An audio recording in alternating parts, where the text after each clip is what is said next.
ہندوتوا دہشت گرد اور قابض فوجیوں نے رمضان المبارک کے مقدس مہینے کے دوران بھی کشمیریوں کی منظم نسل کشی کا سلسلہ جاری رکھتے ہوئے ضلع راجوری میں ایک اور کشمیری نوجوان کو شہید کر دیا۔ قابض فوجیوں نے نوجوان کو ضلع کے علاقے نوشہرہ میں ایک پرتشدد فوجی کارروائی کے دوران شہید کیا۔ ادھر بھارتی فوجیوں نے ضلع بارامولہ کے علاقے رفیع آباد میں تلاشی اور محاصرے کی کارروائی کے دوران ایک نوجوان کو گرفتار کر لیا۔ دریاسنا بھارتی فوج کی سینٹرل ریزرو پولیس فورس کا ایک اہلکار سری نگر کے ایک ہسپتال میں زخموں کی تاب نہ لاتے ہوئے چل بسا۔ گزشتہ روز بھارتی CRPF کے 2 اہلکار سری نگر کے علاقے مائسوما میں ایک حملے میں زخمی ہو گئے تھے۔ کل جماعتی حریت کانفرنس نے مقبوضہ علاقے میں بھارتی فورسز کی طرف سے بڑے پیمانے پر جاری کشمیری نوجوانوں کے قتل عام اور گرفتاریوں پر شدید تشویش ظاہر کرتے ہوئے کہا ہے کہ بھارت مقبوضہ علاقے میں نہتے کشمیریوں کی منظم نسل کشی جاری رکھے ہوئے ہیں تاکہ مقبوضہ علاقے میں آبادی کے تناسب کو تبدیل کیا جا سکے۔ حریت ترجمان نے کہا کہ بھارتی افواج مقبوضہ علاقے میں انسانی حقوق کی سنگین پامالیاں جاری رکھے ہوئے ہیں اور نہتے کشمیریوں کو انسانی ڈال کے طور پر استعمال کرنے کے علاوہ جعلی مقابلوں کے دوران شہید کر رہی ہے تاکہ انہیں اپنی حق پر مبنی تحریک آزادی کشمیر سے دستبردار کرنے پر مجبور کیا جا سکے۔ کل جماعتی حریت کانفرنس آزاد جموں کشمیر شاخ نے بھارت اور اس کے غیر قانونی زیر تسلط جموں کشمیر کی جیلوں اور حراستی مراکز میں کشمیر کی مزاحمتی تحریک کے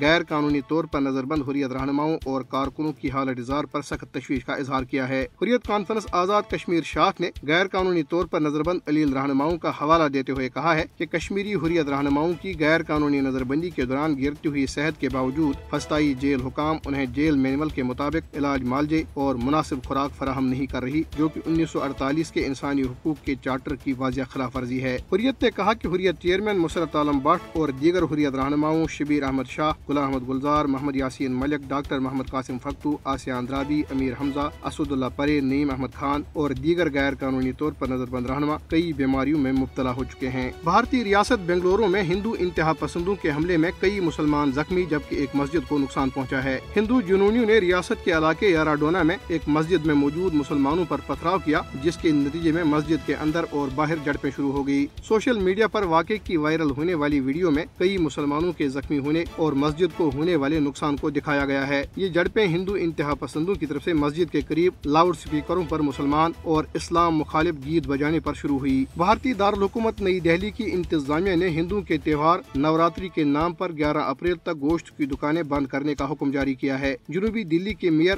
مکیش سورین نے میونسپل کمشنر کے نام ایک مراسلے میں ہدایت جاری کی ہے کہ آج سے 11 اپریل تک نئی دہلی میں گوشت کی دکانیں بند رکھی جائیں۔ بھارتی ریاست کرناٹک کی حکومت نے تعلیمی اداروں میں مسلم طالبات کے حجاب پر پابندی کے بعد اب ایک اور متنازع فیصلے میں باحجاب مسلم خواتین اساتذہ کو امتحانات کی نگرانی کی ڈیوٹیوں سے روک دیا ہے۔ بھارت نے مودی حکومت کی ہندوتوا پالیسیوں، مسلم کش تشدد اور بھارت کے غیر قانونی زیر قبضہ جموں کشمیر میں ظلم بربریت کو بے نقاب کرنے پر 22 یوٹیوب چینلوں کو بلاک کر دیا ہے، جن میں 4 پاکستانی یوٹیوب چینل شامل ہیں۔